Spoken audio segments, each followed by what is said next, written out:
Started. We have a little bit of a relaxed format here, but very informational. And to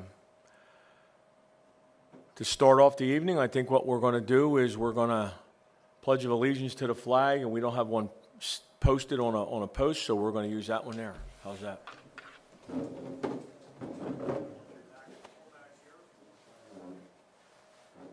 I pledge allegiance to the flag of the United States of America and to the republic for which it stands, one nation, under God, indivisible, with liberty and justice for all. Well, folks, again, thank you. And I want to give a huge shout out to the fire company here, Pennsboro Fire Company, and their willingness to invite us here and host us. Representative Gleim, who was not presently in the room with a super conflict. She talked to me several times about the organizing of it, but we often have that problem. You know, nobody will ever be able to figure out how you can be in two places at once. Maybe AI will take care of that. So here we are this evening. Just a couple little things. I'm going to probably bounce around with subject matter that I think you'll find very interesting. And I'm going to let my executive director here, Griffin Caruso, give us a little bit of a startup with respect to a little video that we have going, and quite a bit of information that you'll see that you probably will be somewhat surprised with. And Griffin, go right ahead. All right, hello everyone. Thank you for joining us. The agenda for today is we are first going to discuss what is the Game Commission, what is the Fish and Boat Commission. Then we're going to briefly discuss who are the commissioners, delve into some concerns the chairman has with chronic wasting disease, and then we'll open it up to conversation. So to begin, what is the Game Commission? Well, it was created back by the PA legislature in 1895 to protect and conserve wildlife. Note that initially they weren't for the hunters, because back in 1895 you didn't need to encourage hunters. Their mission is to manage and protect wildlife and their habitat while promoting hunting and trapping for current and future generations. Some of the key functions of the Game Commission are wildlife management, ensuring good habitat, noting how many animals are out there, law enforcement, protecting against poaching and illegal practices, and public engagement, teaching people how to hunt, getting them into the woods, informing them. Their current executive director is Stephen Smith. What is the Fish and Boat Commission? Well, they've been around since 1866, initially founded to protect the shad population.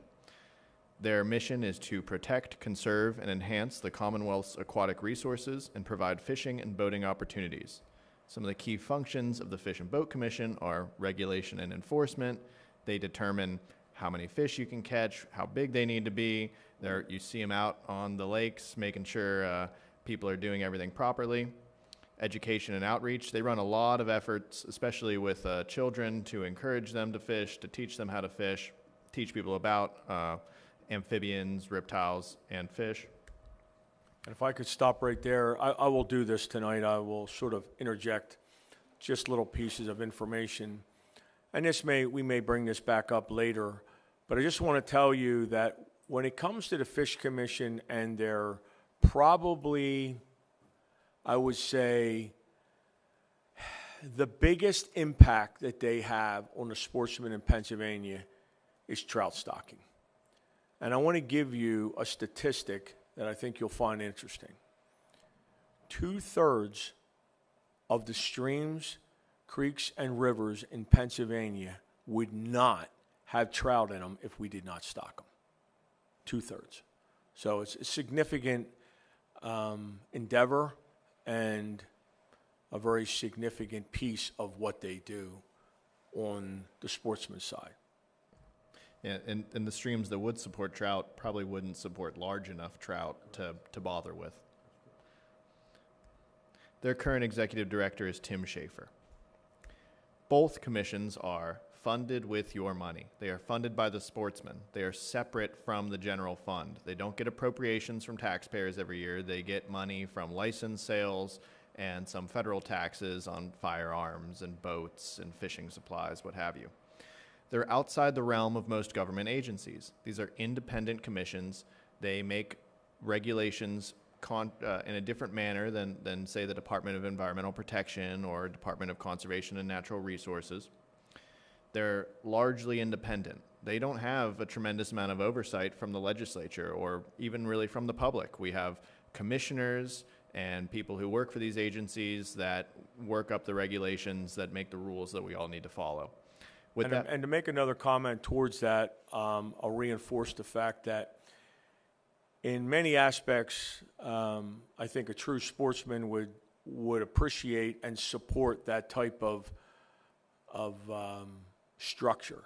However, there are issues. That's why we're here tonight. And I think it's very important to understand that. And these types of tours have never been done in Pennsylvania. So again, I appreciate you being here. I appreciate the fact that we can live stream this. And you can also get on the website, my website. You can download, you can click on these types of the different dates that we had, and you can watch them. And I want to just say one thing with respect to the appropriations. Okay, just to get started off, we all probably know that fortunately in many ways, sometimes it's a curse, but the Game Commission is rich with cash. The Fish Commission has a different type of structure. So the Fish Commission does receive an appropriation under Act 89, which was the gas tax that allowed them to have monies, tax monies, from fuel that was purchased for boating. Okay, many people don't know that that sort of caveat went in there during that bill procedure. So that's really technically the only piece that they get that's outside of licensing in general and federal money. So I just want to give you a little background on that. Now, I mentioned that they're largely independent. They largely put out their own regulations. With that being said, there is law about this, that law being Title 34, which is our game law, and Title 30, which is our fish and boating law.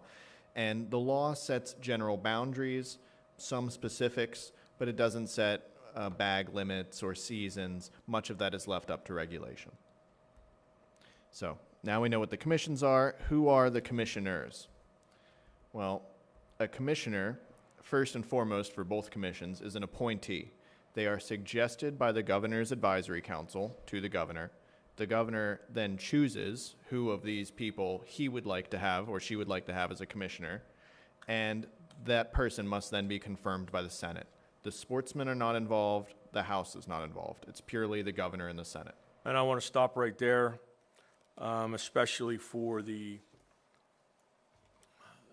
discussion of something that I have chewed on for quite some time, and then last session, I believe, is when I really finalized the bill proposal that would allow you all, us as sportsmen, to have a say in that matter. It's a very political, it's a very, in my opinion, corrupt way in which commissioners are put in place. How about that? I'll just say put in place. I'll give you an example. I'll give you two examples. In the past, there was a insurance agent who was a constituent of a certain senator. He became a commissioner. There was a woman who her husband got an appointment because she played cards with Governor Wolf's wife. Those are factual issues that I take issue with. It's really not a sportsman-generated commission. So why do I say that? Because why wouldn't we let the sportsmen elect their own commissioner. So that's the proposal I've made, and so far it's gone nowhere. It's been blocked by very, very, I'll say, conflicted individuals. And I think it's very disappointing, but that is why it's important to go over how they get into the place where they are, okay? And then when we get into some of the things tonight about decisions that have been made, good, bad, or indifferent, I just want you to think in your mind that that's the board that's supposed to consider and think about those decisions that are being made. Okay? Go ahead. The legislation the chairman just referenced, some copies are in the back of the room if anyone would like to check them out. A commissioner is a regulator. They meet, they vote, and they determine regulations. As I mentioned, bag limits, seasons, all of that. They're volunteers. Commissioners are unpaid. Generally, they've gone through their career. Some of them are still working, but they're unpaid for what they do. And they are a vote. Voting is what makes regulations happen. It needs to be a majority, and then we have a new regulation. They do participate in anything that they may want to related to maybe geography of the state, a place where there could be some sort of endeavor being done, and then they will be compensated per diem wise. So it's not like they're donating everything that they do. They will be compensated to an extent that it's not a hardship. To clarify, they have their mileage covered, yes. And they're representatives. Within the Game Commission and the Fish and Boat Commission, each commissioner represents a region. So these are the 9 Game Commission regions. We are in Region 6. Is anyone familiar with who the Game Commission commissioner for Region 6 is? Raise your hand now. Well, let's find out. It is Michael Mitrick is your commissioner. And then for the Fish and Boat Commission, they have 8 geographic regions and then 2 at-large regions that represent the entire state. The at-large commissioners are purely for boating. Is anyone familiar with the Fish and Boat Commissioner for this region? Nope. Region 6, it's Robert B.J. Small, and then the 2 at-large commissioners for boating are Charlie Charlesworth and Richard Lewis. So now we've gone through what are the commissions, who are the commissioners, and next we're going to delve into some of the chairman's concerns with chronic wasting disease. We have this short video clip for you that gets into some of his concerns. Let me just, before we start that, let me just get into a little bit of dialogue to, I don't think any of this can be repeated too much because many people don't know maybe facts. They don't really know other than what they've read or somebody has said to them, some of the dynamics. I become, in the last several years, very close to different people who have spent a tremendous amount of time in the health and welfare of whitetail deer, and I appreciate that. But don't be fooled. Everything that just about man puts their hands on gets political, and much of it is driven by money and how can somebody benefit from it, not necessarily sticking with the mission. And if you know anything about me, I've been very concerned about the mission and what has been neglected or what should be focused on when it comes to the Sportsmen of Pennsylvania. And we really don't have evidence of deer dying of CWD. Now I want you to think about that. You have heard probably in the last 10 years, the sky is falling. Okay? The sky is falling. CWD. When you see this video, and believe me, you can get this whole video and stay up at night, every other night, and watch it. You have my permission. I know that's a joke, But what I am telling you, when you see this video, you're going to know why this has taken a lot of momentum and gathered a lot of momentum nationwide.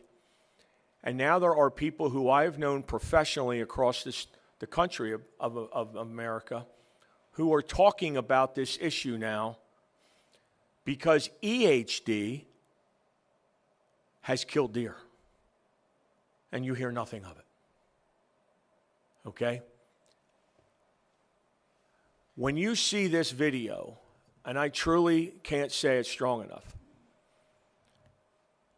it will probably make more questions in your mind.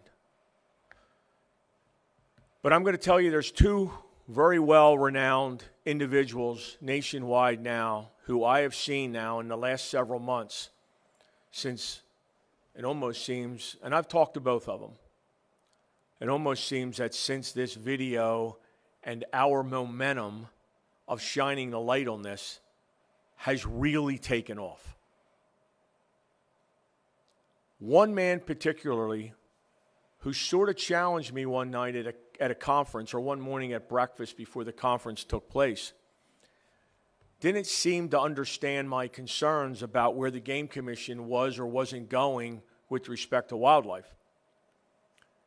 He now has said and is repeating verbatim some of my concerns and the thing that this biologist will be saying as to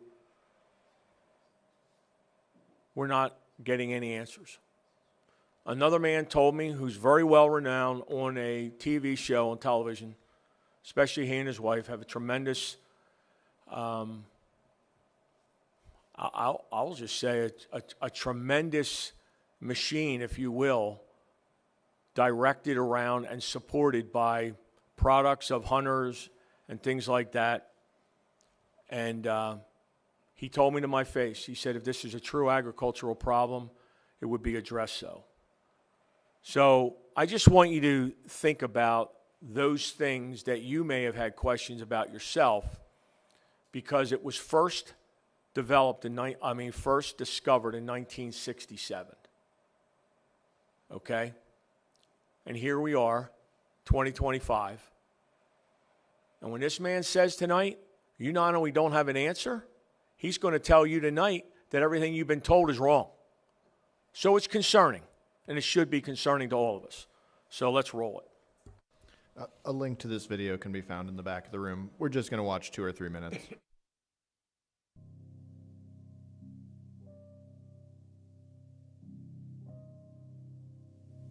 They tell us it's infectious.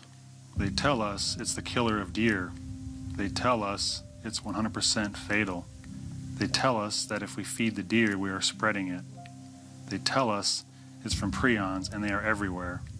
They tell us they are trying to stop the spread. They tell us they need our hunter-harvested deer to test for it. They use broken science. They have no answers after 57 years, yet they tell us we are on the verge of an epidemic. The agency's own document, the AFWA, contradicts what they restrict. Evidence to date suggests that restrictions on feeding quantity would not mitigate the potential for disease transmission, and that putative mitigating practices such as spreading feed or bait over a specified area or restricting the kinds of food items that can be used did not substantially reduce the potential risk for disease transmission. The narrative began in 1967. The one piece that is in agreement is CWD is a neurological degenerative disease that is focused on the brain and spinal cord. The rest of the narrative is filled with confusion, doubt, fear, power, and funds. Millions of dollars has been spent on research, restrictions, slaughtering, propaganda, and testing, while EHD and winters have killed tens of thousands. Where is the money coming from? There's a simple response: the people. Whether it is from the Pittman-Robertson funds, legislation, or license fees, it is the people.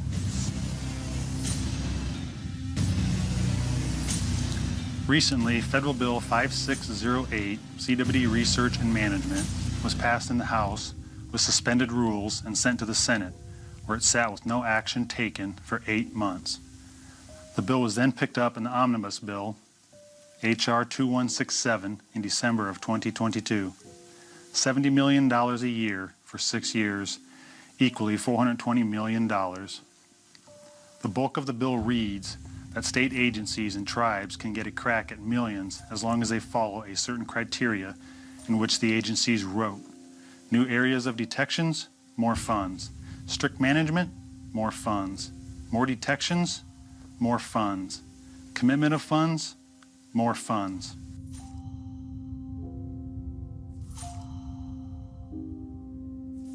There were many agencies and groups that lobbied or donated to the passing of the bill. Suddenly, an uptick in meetings, slaughtering, testing, and propaganda began across the nation.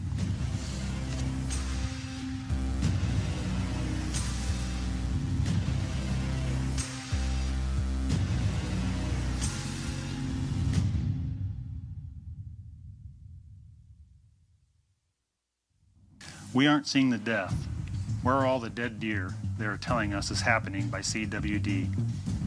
Testing, testing, testing, testing.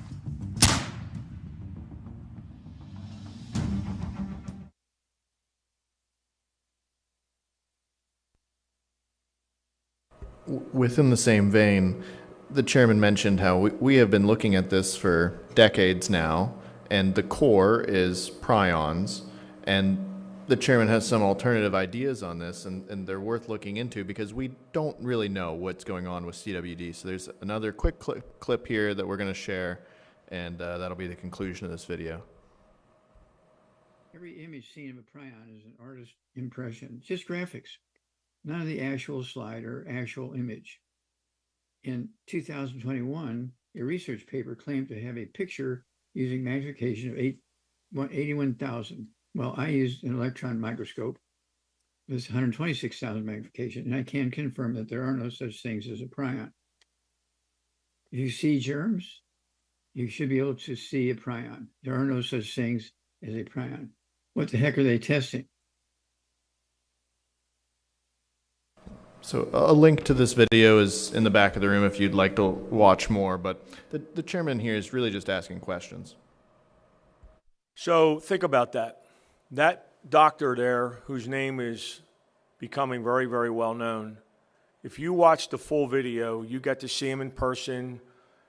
You get to see a little bit more explanation as to what he has to say. Now, I'm not a biologist. I'm not a scientist, nor do I want to be, by the way. But I can read, and I can pay attention.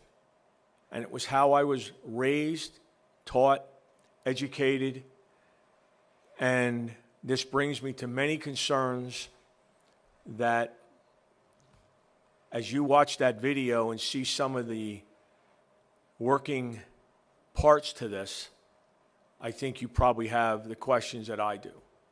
Now, talking about a biologist, I am not in any way degrading somebody's learning, what they've been taught, but just think if you were the person who went into college, came out with your biology degree, spent 40 years in the field, and you retired with no answer, because that's what's happened. And you have a biologist there who says there's no such thing as a prion. This man has done animal husbandry all over the world. Massive amounts in Africa, South America, Europe, United States. This is what he simply asks. What is a prion? That's what you heard part of that video. I can't answer that. All I know is some of the things that take place with respect to things that we found out. Let's just take COVID. There you have a whole nother question and answering session, okay? But just on the money part of it, I have a list here that you can look up yourself. I put my glasses on for this just because I want to read it clearly. But you can go to 2 different websites and find this information out federally. And many of these groups, you know, I recognize or I attach to or I'm a member of for years. We're not against each other. But I'm going to give you the data of the numbers associated with how much funds they get from the federal government. National Wild Turkey Federation, $15,207,000. Trout Unlimited, $230 million. Ducks Unlimited, $373 million. Yes, I'm overemphasizing it. I think it sounds better when it's said in a very clear, maybe exaggerated form, but that's how big the number is. Pheasants Forever, $152 million. Nature Conservancy, how about this one? $567 million. Here's a short little one that went to Farm Bureau who seems to be a little bit misguided anymore. For mushrooms out of Penn State, $3.8 million. I actually come from a county where mushrooms dominate and the private sector knows exactly how to do it. Just saying. Teddy Roosevelt, $208,000. Rough Grouse Society, $6.3 million. National Deer Association, which has a conflict with folks in the Game Commission because they have or had worked for them, receive $4.5 million. Now, I ran a business on my own. Many of you, no doubt, have a personal budget at home. We're in budget season in Harrisburg. I probably don't have to tell you the budget in my time of being there has doubled.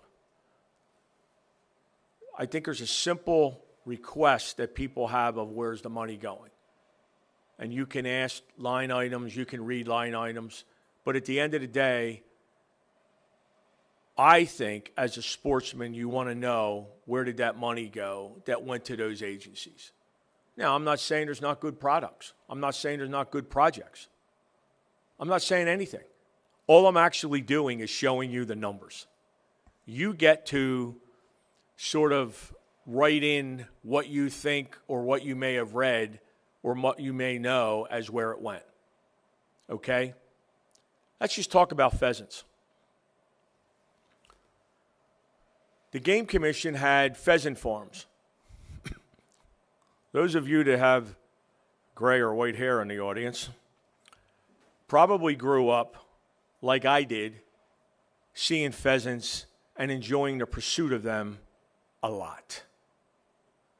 You know it's non-existent unless you go to a piece of property that's stocked. And there's ancillary reasons for that. I get it.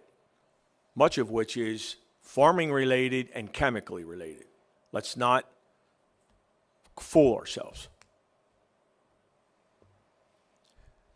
How about the state bird? I think everybody here knows that the state bird is the ruffed grouse. Every biologist that I've talked to over the last 20 years has said that the habitat issue in Pennsylvania especially is the reason we do not have a good population of grouse. I have begged them for quite some time to give us any kind of evidence. Just recently, I did get a map about projects that they're doing in Pennsylvania related to grouse. This actually is the map, okay? Now, you don't hear much about it, if anything. I think we have a conflict of what we do with our forest, the sale of trees, and the loss of habitat that is not really admitted. And along with that, what are you doing with the money that's coming to the state for that purpose? Okay? I just recently was called and requested to come to a location a couple 100 miles north of my home to a man who was very concerned at a state agency, which was DCNR, was going to try to bully their way onto his land and make up a right-of-way to get to their property, that they had a right-of-way possibility from the other side of the mountain. But they were going to pick on him because he was easy prey. So I came. I wanted to come to the meeting. I was very familiar with the location. Actually, I had brought it to the attention of the Secretary of DCNR, and she did nothing. And so while I was there, the 3 DCNR employees who were following their own protocol and direction said to me that this was on a Friday, by the way. This was Friday night before the opening day of turkey season. And they told me Tuesday was their deadline because they had a grant from the NWTF. I said, really? Our state agency is getting a grant from the NWTF for what? And they said, well, we can't really say. Remember, they get $15.2 million. And I said, oh, that's interesting, because you want to log that out, don't you? And they said, yeah. I said, oh. I said, you also want to go after gas, don't you? Well, it's been talked about. I said, okay. How does that help the turkeys? So here's what happened. The landowner got a hold of the NWTF individual in charge of the grant, and he said, do you have any idea what they're doing with this money? He said, no. He said, you know, they're going to destroy the turkey habitat. Oh, well, then we're rescinding the grant.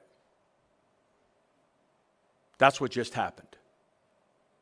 Okay? So I think it's important to understand the fragileness of how we can assume something is being done right, how you can assume, because people are just following their directives or their jobs or whatever it is, and you have to ask yourself, what truly is being done? How is that habitat being increased? How is it being made beneficial to the sportsmen of Pennsylvania or the wildlife? So these are some of the reasons why I think without oversight, without the sportsmen being involved, is exactly why certain people like it that way. Because if you can't ask the questions or you can't challenge the decisions being made, you don't have a chance. Just in case you want a number that I just brought up this week in a committee hearing, think about this. The Game Commission makes up a number of deer population on the landscape of Pennsylvania. Does anybody here know what that made-up number is? Okay, it's 1.5 million. They call it estimated, and I've always hammered them from the day I met them on, yeah, it's estimated because it's just a made-up number. It's fuzzy math. That's what they're good at, fuzzy math. And here's the Fauci science behind it. They just proposed 1.3 million antlerless tags. So you're going to propose 1.3 million antlerless tags to an estimated population of 1.5 million deer. Most of the deer, I know many of you know this, but you see them on the side of the road eating grass because the habitat is so bad in the state forest and the state game land that they have to run somewhere for food. So then they play in traffic, and then we have an accident.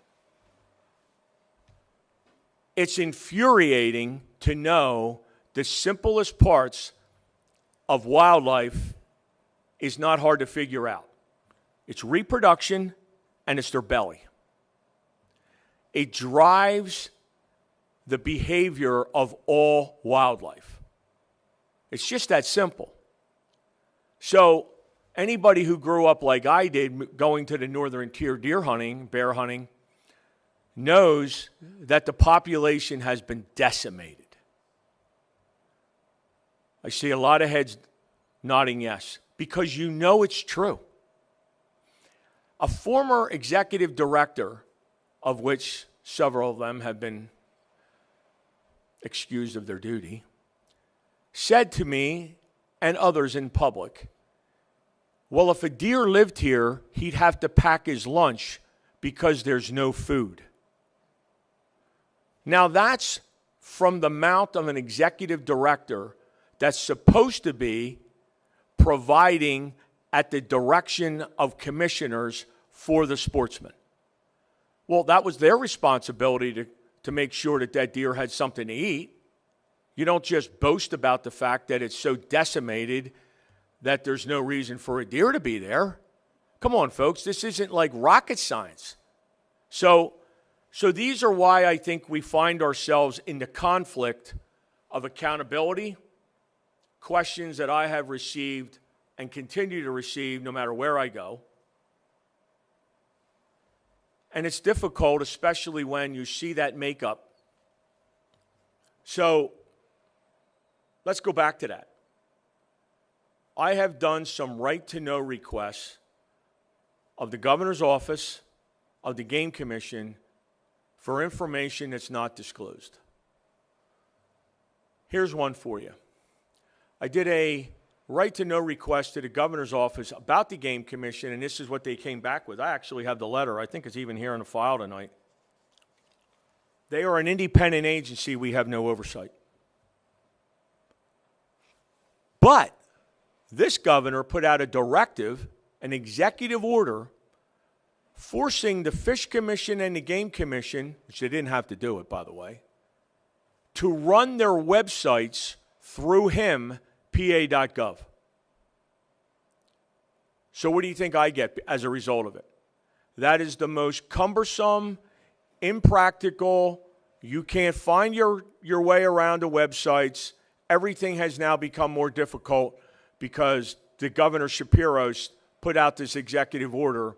And I said to them, why did you listen to it if you're independent? Because his very letter says they're independent, and he has no oversight over them. This is why it's so confusing, one thing after the next, and why sportsmen should have the right to go to their elected commissioner and ask questions. Right? That's what we do. That's what your school board does, right? County commissioners, township supervisors, even your elected officers in a fire company. They get to answer the questions to the decisions being made that the members are asking, right? So this is why it's become, to me, extremely frustrating over not really getting good answers. I'm going to continue to go on to just a couple things more that I want you guys to know, sort of critical thought, something to provoke thought. When we talk about some of the legislature decisions or proposals, just this week, the Democrat majority ran a bill out of committee on Sunday hunting. Now, I'm going to let Griffin explain some of the nuances to it, but I want to tell you it is by far, it is nothing about Sunday hunting. Because our Sunday hunting now is not only a conglomeration of issues, but we have serious problems that are allowed against property rights, and I see heads moving again, and game management, and wanting to have a Farm Bureau member as a commissioner. If that's the case, let him be elected. But here's the point. If you're going to now put that in legislature, who's next? Somebody from PETA? Think about it. You know, somebody can make the argument that why wouldn't we have those people on the commission, right? So those are some of the problems that exist around what's happening to sportsmen. I have a couple op-eds that have been done. One I think we finished today. One we finished yesterday with respect to property taxes and state game land and state forest and those types of things with respect to just in general. PILT is something that's called payment in lieu of taxes. And we have members that sort of whine and cry about they have so much state land in their legislative districts that they don't have tax revenue. So there's taxes paid in lieu of that. I agreed to allow them to up that number last session. And what did the Senate do? They hid in a code bill to allow them to take it from property tax rent rebate that we all need as a benefit. They're letting them take it. It's super egregious, in my opinion. Okay? So here's a trespass issue that I know you all know about probably. There's an issue before the Supreme Court in Pennsylvania now about the open fields doctrine. The open fields doctrine goes back to Prohibition when they were looking for stills back in Smithfield back there where he had some corn hiding it and all that other stuff, right? So that's where that came from. But it allows the Game Commission to go on your property literally without any notice. No due process, no warrant. And they set up cameras on somebody's own land. Think about that. What country do you live in? The legislature knows all about this. Okay? They refuse to acknowledge it. And so that's one aspect. Here's another aspect. And look, God willing, I will continue to do any kind of hunting I can until I can't. And I participated in everything that I could in the past within my means and time. And I don't have my own dogs, but I've hunted with them many times. But because of a good intention going awry, what is happening right now for any of you people who own land, if somebody comes on your land and you challenge them as to who they are and why they're trespassing, if they say, I'm looking for my dog, you can't stop them. That's in law now with that 3-day Sunday hunting bill. You can't stop them. Okay? Now, does it conflict with already dog law? Yeah, it conflicts with it. But why do we have it? Why would you let it be okay? Because this is what I'm going to tell you they're doing. They're running their dogs and or themselves through your land, flushing and driving your game to somewhere else. That's what they're doing. Now, we know that they're not really our respectful type of people, right? But that's what they're doing. And the legislature refuses to address that. That's why that's not a Sunday hunting bill.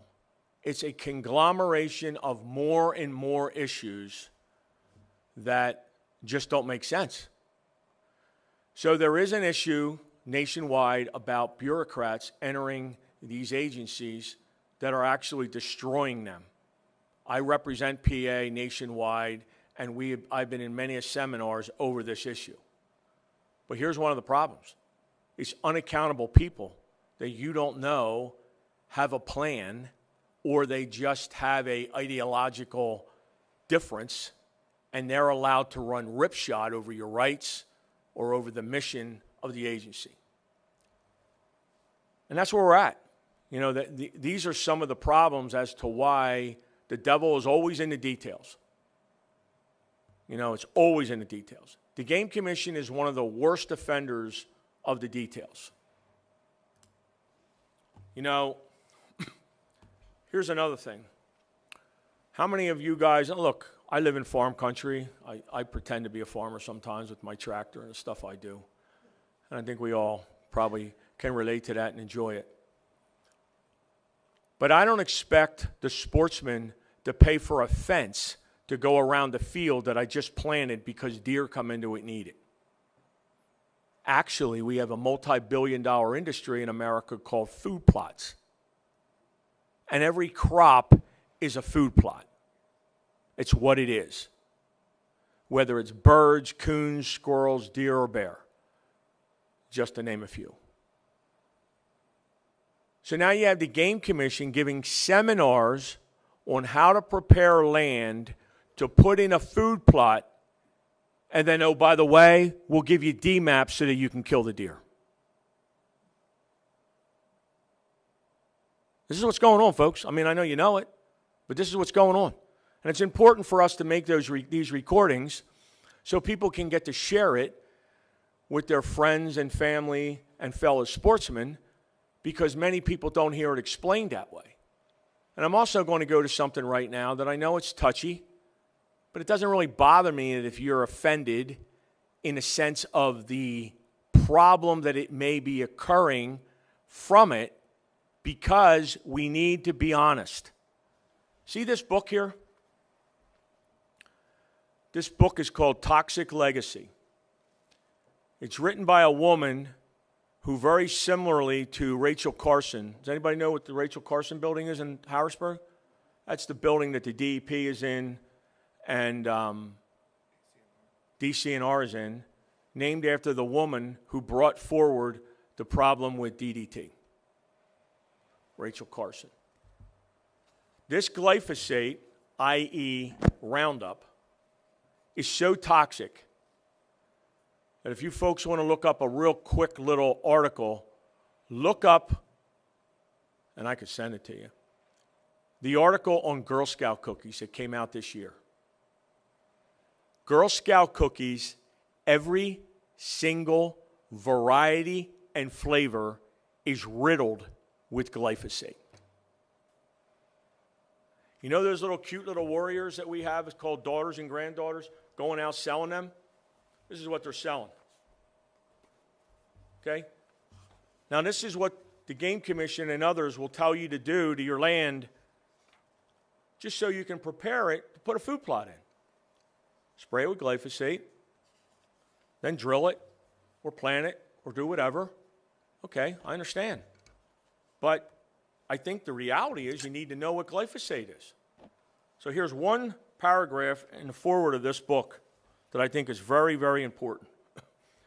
Monsanto knew for decades that glyphosate causes cancer and the deadly retinue of other devastating illnesses.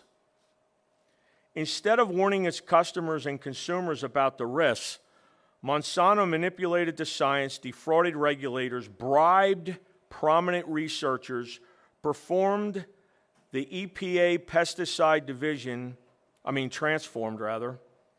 into a cesspool of corruption. Sounds like Harrisburg, doesn't it? And promoted propaganda worldwide, systematically lying to the public that the deadly pesticide was safe. I know I just passed a field on my way here. It's totally yellow. You know what that was. They sprayed it with this. I get it. This company injured public health, destroyed our soils, exterminated species, wiped out small farmers, and deprived the public of their fundamental civil right of informed consent. Monsanto made a special project of discrediting and destroying scientists, advocates, and reformers who exposed its corrupt cover-up. Among the most prominent of these was heroic MIT researcher Dr. Stephanie Seneff, who wrote this book. In 2018, I was fortunate enough to be a part of a legal team that finally brought Monsanto to justice. We relied heavily on Dr. Seneff's research to achieve this victory. Robert F. Kennedy, Jr. That's who just wrote that paragraph. I think it's current. I think it's important to understand. We may accept something. We may think it's okay. And I know you got to get certified and you got to go through the rigorousness of what they say is necessary to be able to do it. I'm not saying any of that's not true. But what you will get told is that there's a certain amount of days go by and all that dissipates from the soil. Well, tell me how it's in Girl Scout cookies. I mean, it just doesn't add up. So one of the reasons why I think this is very concerning to me is I think that there are things that we are doing within our environment, if you will, or our practices of farming that is possibly, I'm using the word possible, contributing to CWD. Because CWD is a physical problem within the deer's condition. And here's one of the things that's interesting. You can have 100 deer in a pen, and one deer comes down with CWD, whatever it is. Whatever they call CWD, one deer. What is it? I don't know. So this is why one of the seminars I was at, a biologist was there who even bought into the whole prion thing and said, this is fascinating to me that this deer, which was completely controlled with a double fence and all the rest, the only thing that could have been interfering with this deer is the air. Did a bird fly over and, I don't know, poop on it? I mean, I don't know what to say. And here's an example that really bothers me about our DMAPs and the places where we'll say a deer is contaminated. If the soil is so contaminated from CWD, from the body fluids, saliva or otherwise, of an animal, how isn't that forest and everything within a close distance of this deer not contaminated? Because they got body fluids coming out all the time. I mean, come on now. So how is all the soil not contaminated? But just remember, glyphosate leaves the soil in a certain amount of days. That's chemical. How's that possible? So I really believe, for the concern of the sportsmen in the future and our heritage that we're, I believe, losing, these are questions that I know sportsmen have, I know I have, and they're not being addressed. But as you can see with that video, I think it's very clear that these agencies are using some sort of hype, concern, fear to just say the only thing there is to do is to wipe out all the white-tailed deer. I'm really curious as to when they're going to find out or when they're going to actually say that it's in the elk. Okay? It's sheep. It's cervids. I mean, this is a problem for us moving forward, we know. But I do believe that the amount of money that the Game Commission has right now should be centered around the issues that are at hand. I'll give you an example of the toxic nature of this place. I have had many employee, past and present, come to me about how toxic it is to work for the Game Commission. If you don't know it, the FOP members who came before the board, I think it was last January, said that the environment was so toxic that some people just quit. It didn't matter how many years of service they had in. They just quit working for the Game Commission because it was so toxic in Elmerton Avenue. I was just told recently that they're interviewing people for a new division they're going to start, Marcellus Shale. Isn't that the private sector? I mean, what are we doing? You remember the largest ethics violation ever that took place in Pennsylvania came down on the Game Commission due to the Marcellus Shale individual who was in charge of all those contracts? And I know the Game Commission is watching. I'm going to tell you something. I know that their HR person has been moved off-site and their badge was taken away to enter the building. Okay? Why? $103,000 a year salary person who's working off-site with access to all the employees' information, not allowed in the building. I have emails that I may start releasing that are problematic to me because we all should be expecting this agency to run the ship the way we would expect it to be done. Correct? This is why I think when they get off mission, many, many other issues start to pop up. Okay?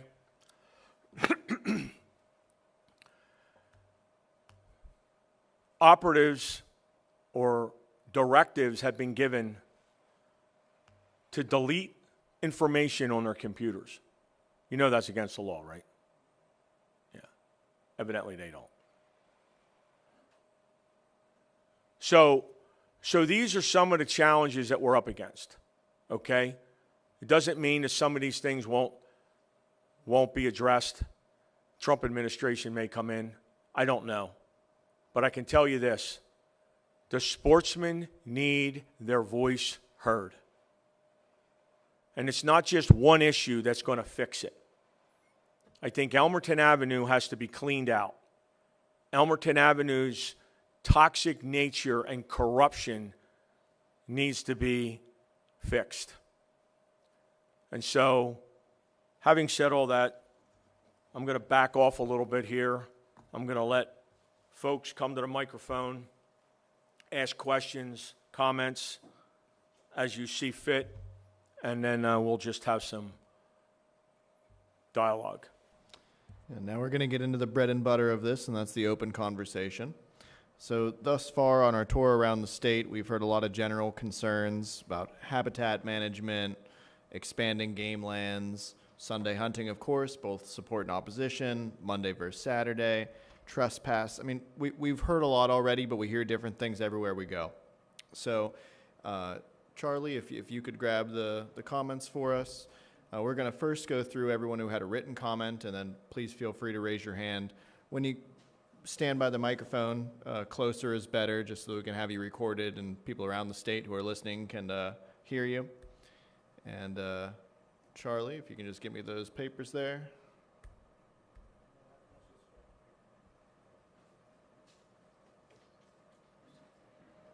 Thank you. Let's begin with Dan Lehman. He wanted to discuss wildlife management and raising the voices of sportsmen. Dan, if you could come up to the microphone. Oh, no bother. Mark Myers, discussing game lands. If you could come up to the microphone.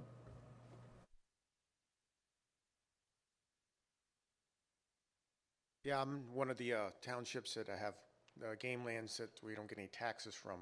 So I was wanting to see what the process is in Upper Mifflin getting some gun ranges for long range guns and handguns. Because I got to go like 26 miles to down 944 just to go to the gun range on game lands down there when I live a mile from the game lands. So your comment is that your local game lands don't have a range? No, and that's in my township. Are there gun clubs or sportsmen's clubs in the region with ranges? Not in my area, no.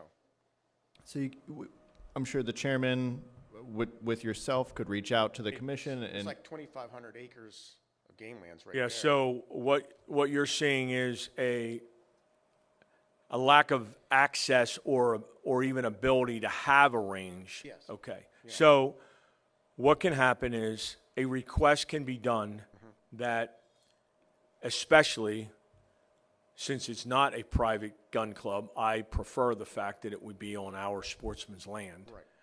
A request can be put in because they are building those ranges in different locations and or redoing them. Look, a lot of it's very politically motivated. However, there's a use to it, and I appreciate that, and that's very good. But you would have to get on the radar for that to happen. So is there a process? So we would be glad to help you with that, even through your is Rep. Gleim your representative? She is. Yeah, and we can do that with her. Good. And you can be a part of that. So we should get that rolling. Okay, thank you. Okay, I you're appreciate welcome. that. and now is certainly the time. Yeah. The Game Commission has a lot of money. They know it. Everyone else knows it. And they've been using that money for grants. One of the big grants right now is to support private gun ranges. They'll give a significant amount of money for you to upgrade your range, so long as, even if it's a private range, they open it up to the public for certain periods of the year, conduct hunters' safety courses there. So now is the time. The commission is looking into it, and we can certainly raise your voice. And on that note, to give a positive to a somewhat discouraging outlook sometimes, I'd like to give credit where credit's deserved. But, there was a initiative to take money from the Game Commission because the Senate saw fit to think that there was a pot of gold there, and they wanted to take $150 million out of their treasury. I fought that. I made it very clear that it was our money as sportsmen. And quite frankly, I will continue to get involved. Most of the time, where we have a problem, friends, is the Pittman-Robertson funds. And we didn't talk about that tonight, and we didn't talk about the Fish Commission's money either. But that comes down through taxation, ammunition, guns, and things like that. But it has criteria that's supposed to follow that tax when it's given to the commissions. And yes, a lot of groups got on board and got behind me and supported me in the blocking of that theft of the money. But through it, they started to get crafty with, well, how do we use the money anyway? Some of it was going to be into some clean streams stuff, which I take issue with. That's a different department. However, the gun ranges are a part of that sort of option now to share the monies, if you will, with sportsmen. So it's a good initiative in that respect. But it does give me an opportunity to tell you that I have another serious concern and offense. The governor has made a request to steal almost 400 acres of game land. Glen Falls up in Carbon County, okay? I know the area. My mom actually grew up there. And just about everybody I have seen put out comment about it thinks this is a good idea because there's this dangerous falls that people jump off of and get hurt. Well, there's ways that you address that. And to say now it would be better equipped if we gave it to DCNR and let them have the problem, that was quoted to me verbatim, by the way. Give it to the state parks and let them deal with it. But guess what, folks? That's game land. And I'm very sort of protective of game land that we have and how we got it. There's requirements with per acres, monies that's spent. There's almost everything related to Pittman-Robertson funds that is a violation to them to take that just because the governor wants to get his fingers in that land and grow pot on it or something like that. Okay? Remember, Ed Rendell wanted to take game land and commercialize it. That's how these people think. It's our land. Hands off. So, look, I got colleagues that want to see it go. I don't agree with that. So just so you all know, draw your sword and fight. So, do we have another one? Any other questions? Comments?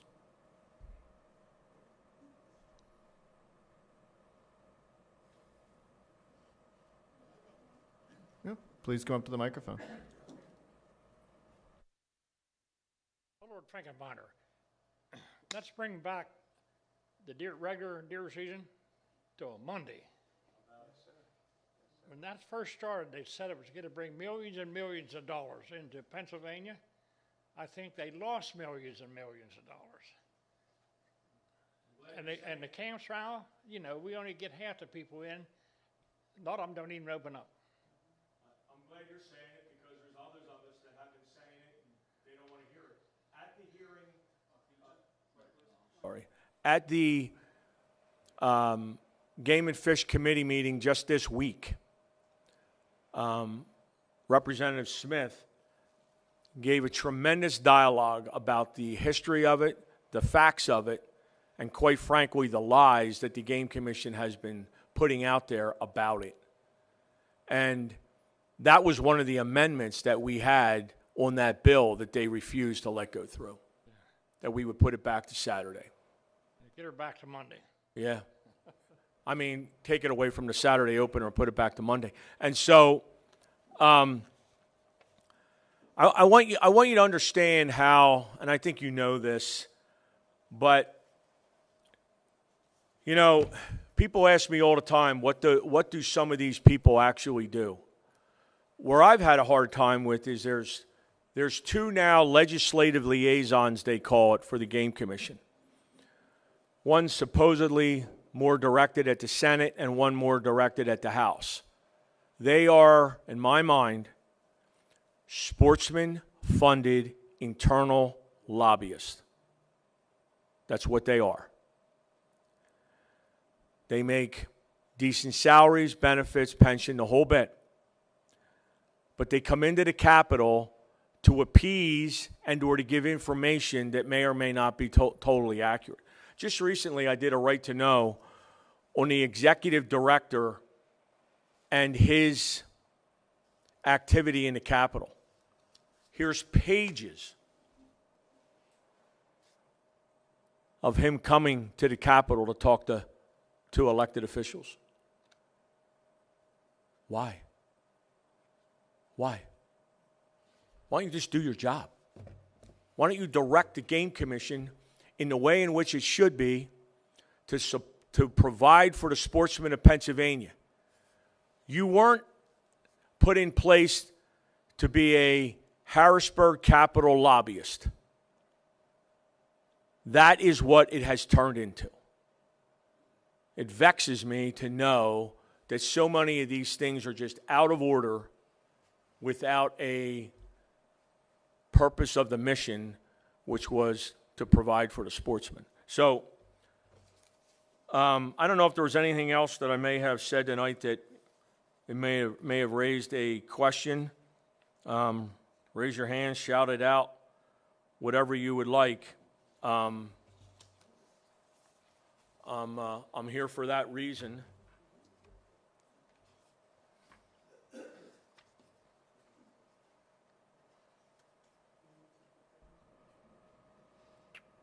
By the way, when people talk about opportunity, I don't want this night to go by without this general statistic given.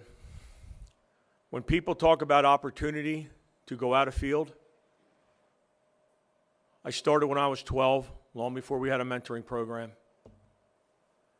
Okay? I'm in my 52nd hunting season. You can age me very easily with that. But let me tell you something. There's more than double the opportunity now than there was then. Math does not lie. Fuzzy math does, but not true math. So I just give you that as another piece of the narrative of, oh, we just have to have that. Honestly, folks, I've never taken a position. Nobody has ever heard my personal feelings about Sunday hunting. But this is what I will tell you. There is no way that you can statistically tell me how it's going to improve opportunity that we don't already have for the sportsman. That gentleman that just stood up literally almost verbatim repeated what the Game Commission said was going to happen with the Saturday opener. And it was quite frankly the opposite. Not only that, they have insulted every fire company like we're sitting in here up north that had a fundraiser, a spaghetti dinner, or anything that those folks got together with up north the Saturday before the opener. It was absolutely a tradition, a heritage, a piece of what we have always enjoyed. And I never had a camp. I was a vagabond. I sort of hunted anywhere and everywhere, and most of the northern tier, the eastern part. My 600-pound bears from the northeast. You know, I shot another bear with my bow up in Tioga, and I've shot deer and turkey and grouse when they used to exist all over the state of Pennsylvania. The pheasant farms, I have to give you the information to that. So the pheasant farms that the Game Commission had and the biologists worked hard on, developing a Pennsylvania-specific DNA pheasant. Even if you didn't see them long, if they didn't last long, regardless. To give the benefit to the biologists and their hard work.